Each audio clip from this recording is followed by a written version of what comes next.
உம்மோடு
ஆண்டவராகிய இயேசு கிறிஸ்துவின் நாமத்தினாலே உங்களை யாவரையும் வாழ்த்தி வரவேற்கிறோம். இந்த செய்தியை உங்கள் மத்தியிலே கொடுக்கும்படியாய் தேவன் கிருபை செய்திருக்கிறார். ஆகவே இந்த செய்தி உங்களுடைய வாழ்க்கையில் ஒரு பெரிய ஆசீர்வாதத்தையும் ஒரு சமாதானத்தையும் கொண்டு வரும் என்பதில் எந்த சந்தேகம் இல்லை. ஆகவே இந்த காலை பொழுதுல நாங்கள் சீக்கிரமா தேவ செய்திக்குள்ளாய் கடந்து போவோம்.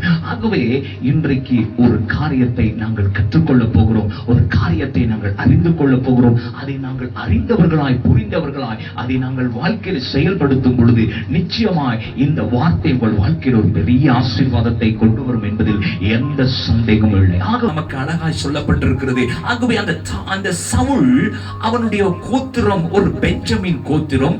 அவன் கீசுடைய மகனாய் இருக்கிறான்.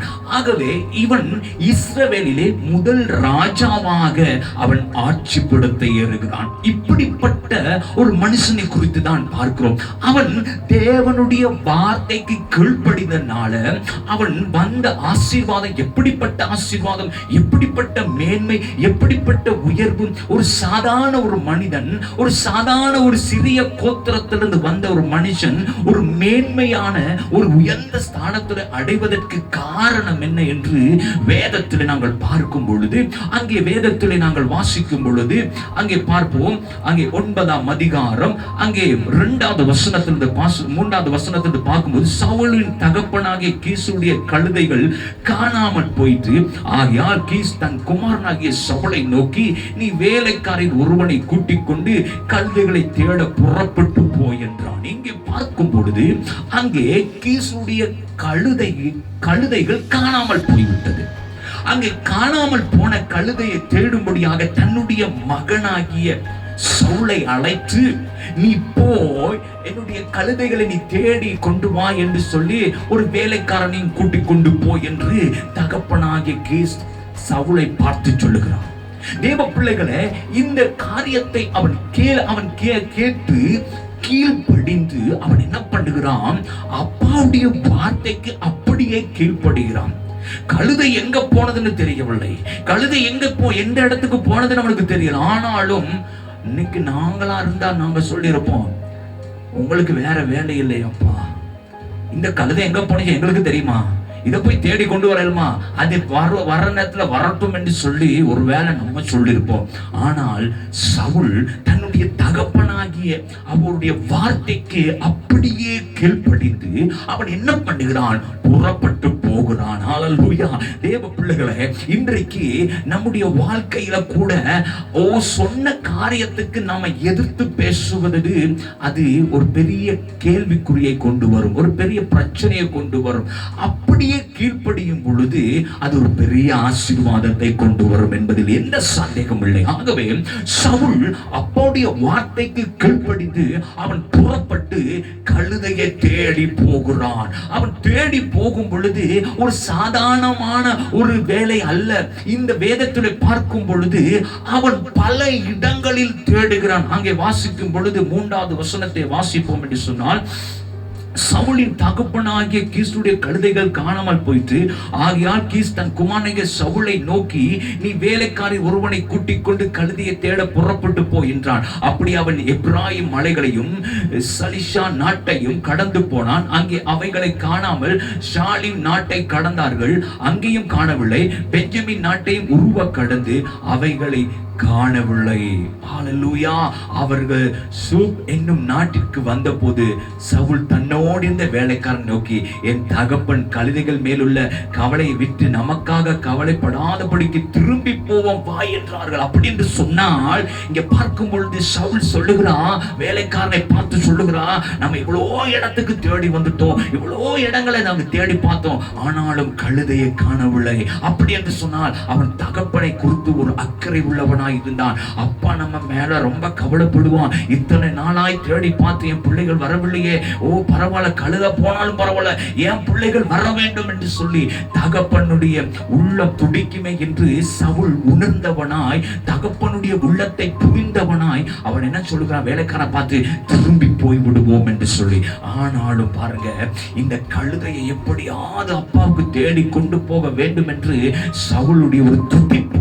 ஆகவே இவன் என்ன பண்ணுகிறான்? தேடி பார்க்கிறான். கழுதையை தேடி தேடி பார்த்தாலும் கழுதை கிடைக்கவில்லை. பிரியமான தேவ பிள்ளைகளே, இன்றைக்கு அநேக நேரங்களில் நம்முடைய வாழ்க்கையில கூட சில காரியங்களை நாங்கள் பிரயாசப்பட்டாலும் நம்முடைய வாழ்க்கையில இந்த பிரயாசத்துக்கு பதில் வராமல் இருக்கலாம்.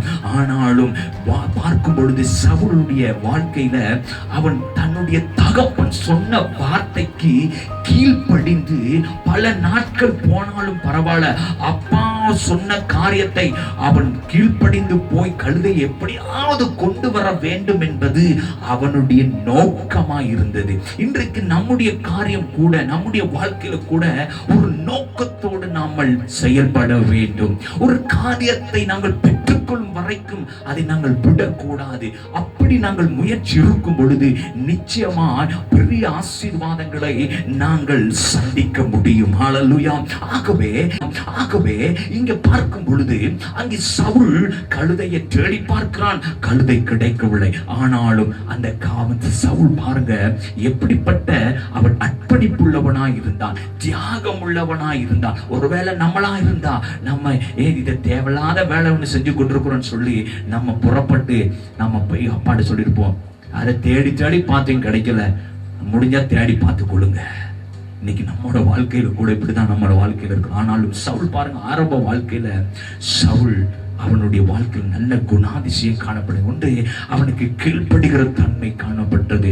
அப்பா சொன்ன அப்படியே தாழ்மையா கீழ்ப்படிந்து அவன் முறுமுறுக்கவில்லை, அவன் எந்த ஒரு எதிர்ப்பும் தெரிவிக்கவில்லை, அப்படியே கீழ்ப்படிந்தான். அப்படியே அப்பாவுக்கு சொன்னதுக்கு கீழ்ப்படிந்து அவன் என்ன செய்யறான், தாழ்மையோடு புறப்பட்டு போகிறான். அவனுக்குள்ளாக பொறுமை இருந்தது. பாருங்க அவனுடைய வாழ்க்கையில அந்த பொறுமை மிக முக்கியமா இருந்தது. சில பொறுத்தால் பூமி ஆழ்வார்கள், அதே போலத்தான் ஒரு பழமொழி சொல்லுவாங்க, பொறுத்தால் பூமி ஆழ்வார்கள் என்று ஒரு பழமொழி சொல்லுவாங்க. உண்மையாகவே இவனுடைய வாழ்க்கையில அவன் பொறுமையாய் தேடுகிறான். பொறுமையாய் அப்பாட சொன்ன வார்த்தைக்கு கீழ்ப்படிந்து தாழ்மையோடு அவன் புறப்பட்டு போய் தேடி பார்க்கிறான்.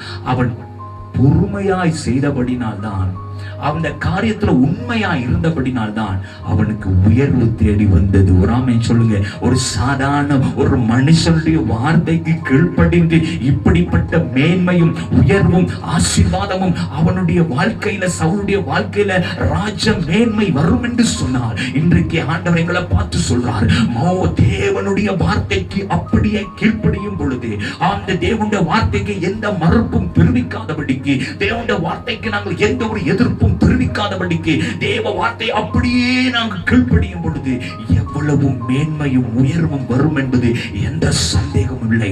என் அன்பு தேவ பிள்ளைகளே, இன்றைக்கு நம்முடைய வாழ்க்கையில கூட சவுலை போல, சவுல் ஆரம்ப நாட்களில் அவனுடைய வாழ்க்கை ஒரு வித்தியாசமாய் இருந்து, ஒரு கீழ்ப்படுகிறவனாய் இருந்தான், ஒரு தாழ்மை உள்ளவனாய் இருந்தான், ஒரு பொறுமை உள்ளவனாய் இருந்தான். அவனுடைய வாழ்க்கை மிகவும் ஒரு அழகானவனாய் காணப்பட்டான். அவன் நல்ல ஒரு ஸ்மார்ட்டான ஒரு மனிதன். அந்த கோத்திரத்திலே சவுலை குறித்து சொல்லப்படுகிறது, சவுல் இஸ்ரவேல் ஜனங்களுக்குள்ளாக மிகவும் உயர்ந்தவனும் அவன் சௌந்தரியவானுமாய் இருந்தான். எல்லாரும் இஸ்ரவேல் ஜனங்கள் எல்லாம் சவுளுடைய தோளுக்குள்ள தான் இருந்தாங்க. நல்லா கவனிங்க. அப்படிப்பட்ட ஒரு சவுல், அவனுக்கு நல்ல அழகு இருந்தது, சௌந்தரியம் இருந்தது. அவன் நினைச்சிருந்தான் இதெல்லாம் நமக்கு தேவையில்லாத வேலைன்னு சொல்லி அவன் போயிருக்கலாம். அவன் அப்படி போகல. ஆனாலும் அவன் மேன்மையா இருந்தாலும், உயர்ந்த ஸ்தானத்துல இருந்தாலும், அவன் நல்ல ஒரு அழகான ஒரு ஸ்மார்ட்டான ஒரு மனிதனா இருந்தாலும் கூட இந்த சவுல் அப்பாவோட சொல்லுக்கு அப்படியே கீழ்ப்படுகிறவனாய் காணப்பட்டான். ஆகவே பாருங்க, இந்த கீழ்ப்படிதல் அவனுக்கு ஒரு மேல்படியை உண்டு பண்ணினது. அவனுக்கு ஒரு மேன்மையான ஒரு ஸ்தானத்தை அங்கு ஏற்படுத்தியது. ஒரு சாதாரண ஒரு தகப்பனுடைய வார்த்தைக்கு கீழ்ப்படிந்து புறப்பட்டு போய் கழுதையை தேடி போன சவுலுக்கு அப்படிப்பட்ட ஒரு மேன்மை வரும் என்று சொன்னால், அப்படிப்பட்ட உயர்வு வரும் என்று சொன்னால், இன்றைக்கு எனக்கும் உங்களுக்கும் அதே ஆசீர்வாதத்தை தேவன் கொடுக்க வல்லவராக இருக்கிறார். விசுவாசித்தால் ஒரு ஆமென் சொல்லுங்க. ஹல்லேலூயா. இன்றைக்கு நம்முடைய வாழ்க்கையில இந்த ஆசீர்வாதம் வர வேண்டும் என்று சொன்னால் கீழ்ப்படிய கற்றுக்கொள்ள வேண்டும். ஆண்டவர் எதை சொல்லுகிறார் அதற்கு நாங்கள் அப்படியே கீழ்ப்படிய வேண்டும். அப்படியே நாங்கள் எந்த ஒரு மறுப்பும் தெரிவிக்காதபடி கீழ்ப்படியும் போது நிச்சயமாய் மேன்மை தேடி வரும். ஹல்லேலூயா. சவுலுக்கு மேன்மை தேடி வந்தது, உயர்வு தேடி வந்தது. அவன் கழுதையை தேடி போகிறான், கழுதை கிடைக்கவில்லை. ஆனாலும் ஒரு கேள்விப்படுகிறார்கள், ஒரு தீர்க்கதரிசி, ஒரு ஞான சிருஷ்டிக்காரர் இருக்கிறார். அவரிடத்தில் போய் நம்முடைய பிரச்சனையை சொன்னா, ஒருவேளை இன்னைக்கு உங்க பிரச்சனையை நீங்க ஆண்டவர்ட்ட சமூகத்துல வேதத்துல சொன்னா, ஒருவேளை தேவனுடைய ஊழியக்காரர் சொல்லும்போது அவங்க உங்களுக்காக ஜெபிக்க வல்லவரா இருக்கிறாங்க, ஆயத்தமா இருக்கிறாங்க. இன்னைக்கு அநேக தடவைகள், அநேக நேரங்களில் நாங்க பல இடங்களுக்கு நம்ம பிரச்சனையை தேடி போகிறோம், பல இடங்களுக்கு போய் நம்ம பிரச்சனை சொல்றோம். ஆனாலும் எங்க போனாலும் அந்த பிரச்சனைக்கு முடிவில்லை. ஆனா ஒன்று சொல்றேன், நீங்க ஆண்டவரை தேடி போகும் பொழுது, ஆண்டவருடைய சமூகத்துல போகும் பொழுது, ஒருவேளை உங்களால முடியாத காரியத்தை என் தேவனால் முடியும். அல்லேலூயா.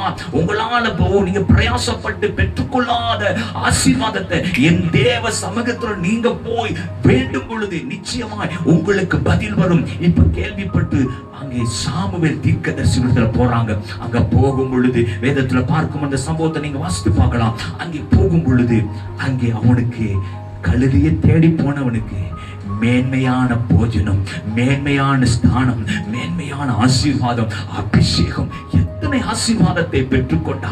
அவன் தீர்க்கதரிசி என்று சொல்லப்படுகிறான். அங்கே ராஜ அபிஷேகத்தை பெற்றுக்கொண்டான். சூனியக்காரர்களோடு மேன்மையான ஸ்தானத்தில் அமர்ந்து ஆகாரம் உண்ணக்கூடிய ஸ்தானத்தை பெற்றுக்கொண்டான். அப்படிப்பட்ட ஒரு ஆசீர்வாதத்தை தேவன் கொடுக்கிற பாருங்க. கொஞ்சத்துல உண்மை உள்ளவனா இருந்தால் அநேகத்தில் அதிகாரியாய் இருப்பான் என்று வேதம் சொல்லுகிறது. ஆகவே சவுல் கொஞ்சத்துல உண்மையா இருந்தான். ஆண்டவருடைய வார்த்தை அவன் கீழ்ப்படிந்தான். அப்பாட வார்த்தைக்கு கீழ்ப்படிந்து அவன் கழுதையை தேடி போகிறான். ஆகவே அவன் கழுதையை தேடி போனவனுக்கு அவனுக்கு அரண்மனை வாழ்க்கை வாழும்படியாய் தேவன் அவனை அபிஷேகம் பண்ணுகிறார். அல்லேலூயா.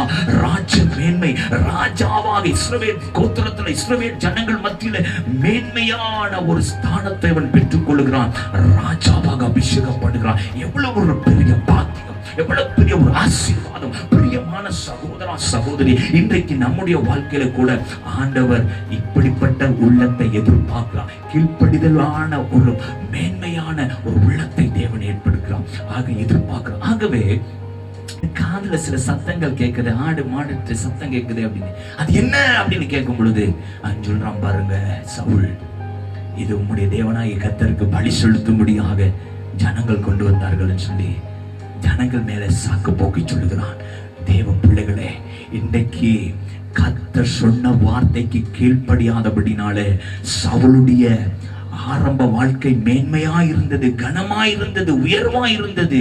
பாருங்க, தேவ வார்த்தைக்கு கீழ்ப்படியாம சின்ன சின்ன காரியங்கள்ல அவன் உண்மையா இல்லாதபடினால ஆண்டவர் சொன்னதுல அப்படியே கீழ்ப்படியணும். கொஞ்சம் கூட நாங்க என்ன செய்யக்கூடாது, விட்டுவிடக்கூடாது.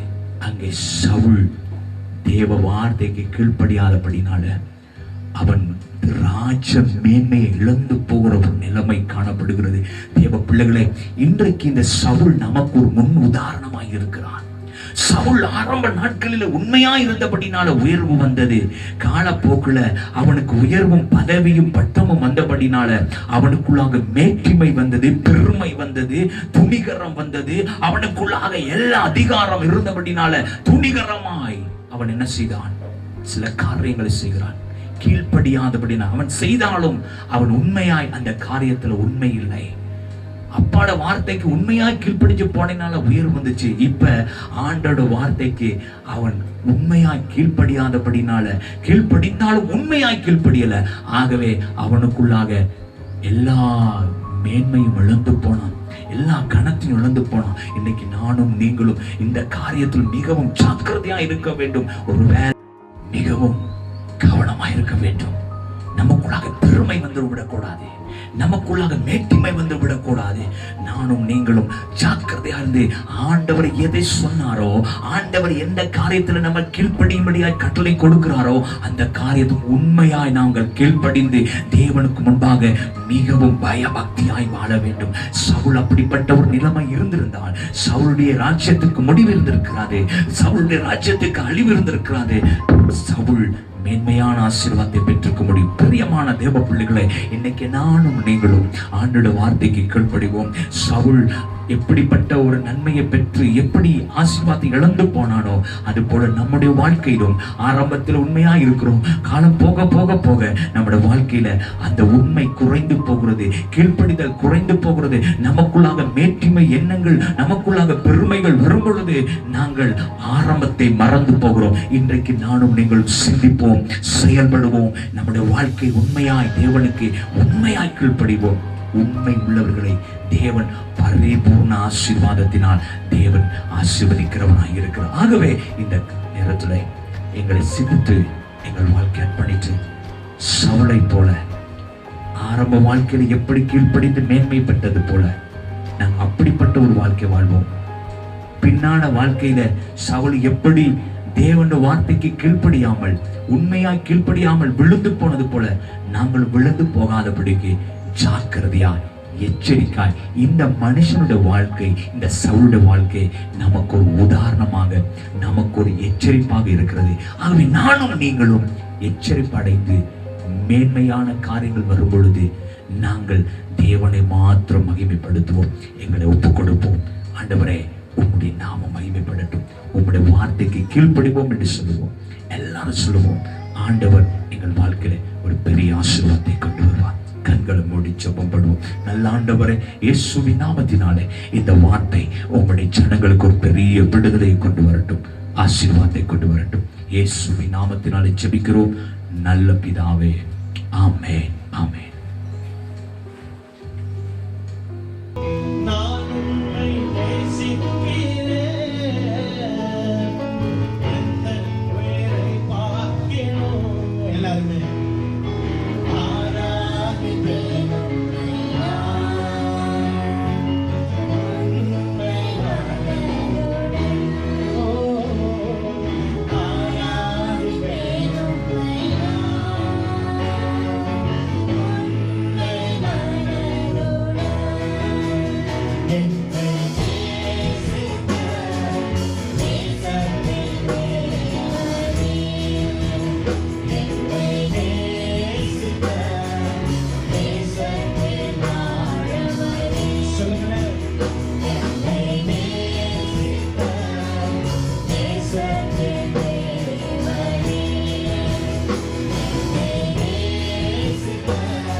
சொல்லலாமா?